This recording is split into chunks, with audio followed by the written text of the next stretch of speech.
Lorsque nous regardons un peu la condition d'épanouissement des filles et des femmes au Bénin, il se fait que ces filles et femmes sont confrontées à un certain nombre de contingences qui entravent leur épanouissement. Et c'est pour juguler ce phénomène que la CBO-EPT, Coalition béninoise des organisations pour l'éducation pour tous, la Fédération nationale des associations des parents d'élèves et d'étudiants du Bénin, les membres du Parlement des jeunes, de même que les acteurs du monde éducatif et des membres des gouvernements scolaires se sont attablés à Boycon pour diagnostiquer les défis de l'éducation des filles au Bénin. Même quand on parle de la famille béninoise, on n'est pas rare de constater qu'on ne permet pas à la fille de s'épanouir pour tous les travaux de l'esthétique, c'est la fille d'abord, on priorise la fille et on met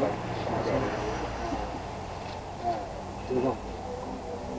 Donc les filles doivent faire les travaux domestiques, les autres garçons, pendant qu'ils ont des exercices, eux peuvent aller faire des exercices.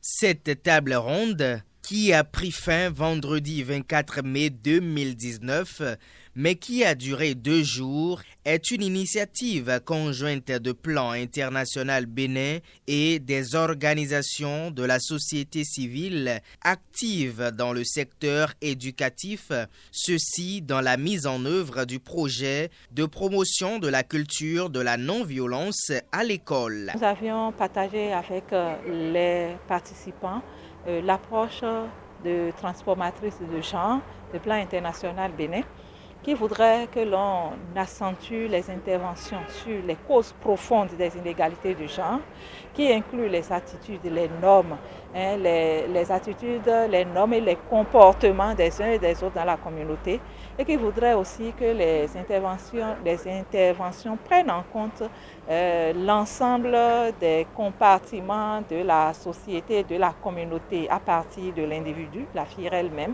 qui doit être capacitée, renforcée, pour discerner quels sont ses droits et comment elle peut s'organiser pour pouvoir revendiquer la réalisation de ses droits. Et qui voudrait également que l'on travaille au niveau des ménages, au niveau des institutions, des autorités locales, au niveau des leaders et au niveau de toute la communauté de façon générale, et qu'il y ait également des interventions qui interrogent les lois, les tests qui sont pris par le gouvernement pour faciliter l'accès à l'éducation, l'accès et le maintien des filles dans le système éducatif au niveau du Bénin. La principale question, enfin l'une des principales causes à l'abandon des filles en milieu scolaire, ce sont aujourd'hui les grossesses en milieu scolaire. La question d'une participante était de savoir si ça va de l'intérêt de cette fille-là qui est tombée enceinte que son homme se retrouve derrière les barreaux.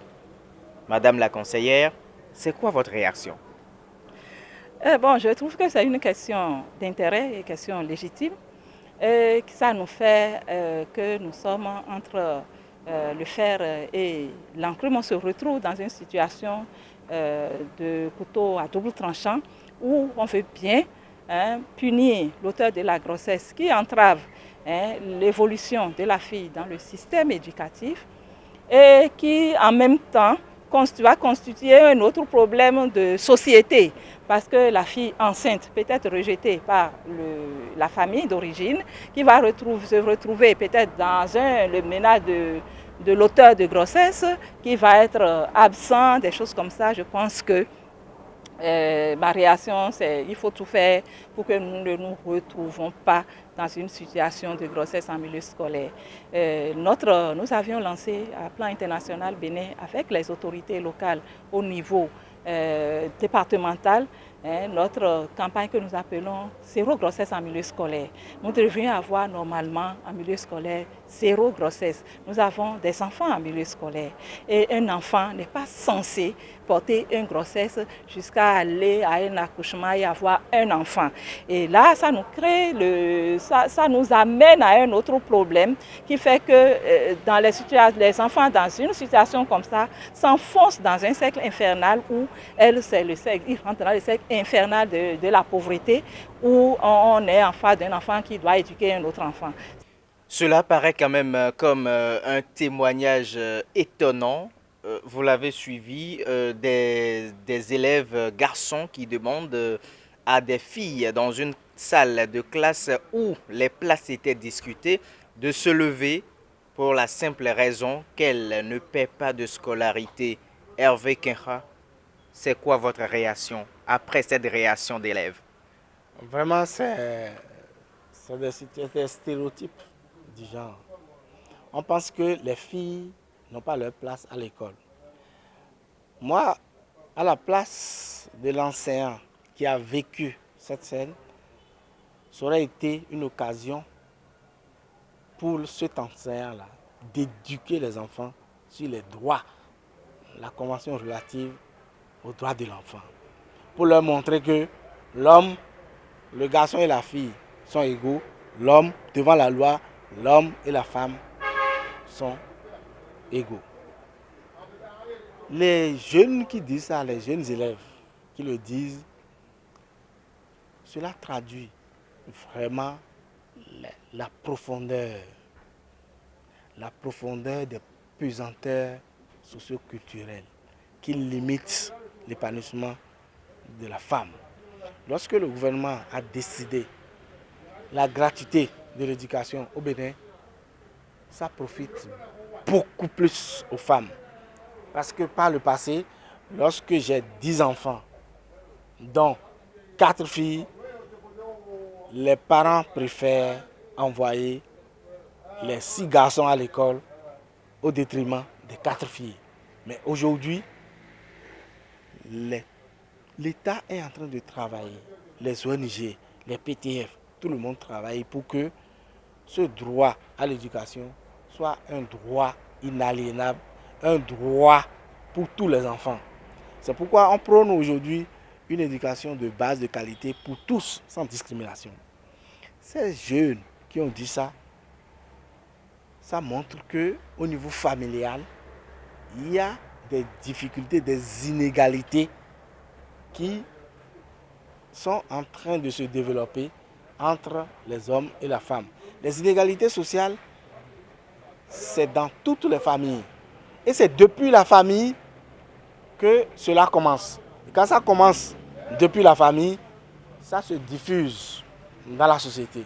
Ces jeunes subissent dans leur famille des inégalités entre hommes et femmes, entre garçons et filles. Les filles pour lesquelles l'État béninois a pris la décision de les exonérer des frais de scolarité, c'est pour leur permettre d'aller plus loin à l'école. Vous imaginez? Et ces filles, c'est comme une justice sociale. Parce que pendant longtemps, ces filles sont maintenues à la maison pour garder leurs petits frères, pendant que les autres garçons sont à l'école. Pendant longtemps, ces filles sont destinées au mariage forcé. Pendant longtemps, ces filles sont destinées au mariage précoce. Donc le temps est venu et avec la volonté politique de notre État aujourd'hui, il a été décidé d'exonérer les filles. En ce qui concerne la lutte contre les handicaps qui écourtent le cursus scolaire des filles, l'État central ne baisse pas la garde. Des efforts sont fournis et beaucoup reste à faire. La situation des filles est une lutte permanente. On ne saurait gagner cette bataille du jour au lendemain. Chaque jour que Dieu fait, le gouvernement, à travers les différents ministères de l'éducation, optent pour des stratégies qui sont relayées à travers les différentes activités des plans de travail annuels et qui sont de nature donc, à promouvoir cette scolarisation, ce maintien à l'école et le changement des différents indicateurs en matière de genre et au niveau donc, du secteur de l'éducation. Le maintien des filles à l'école s'inscrit très bien dans la vision du plan sectoriel de l'éducation post-2015, qui est un plan de l'éducation actuelle, une éducation inclusive. Donc la part des filles est en bonne position dans cette nouvelle politique.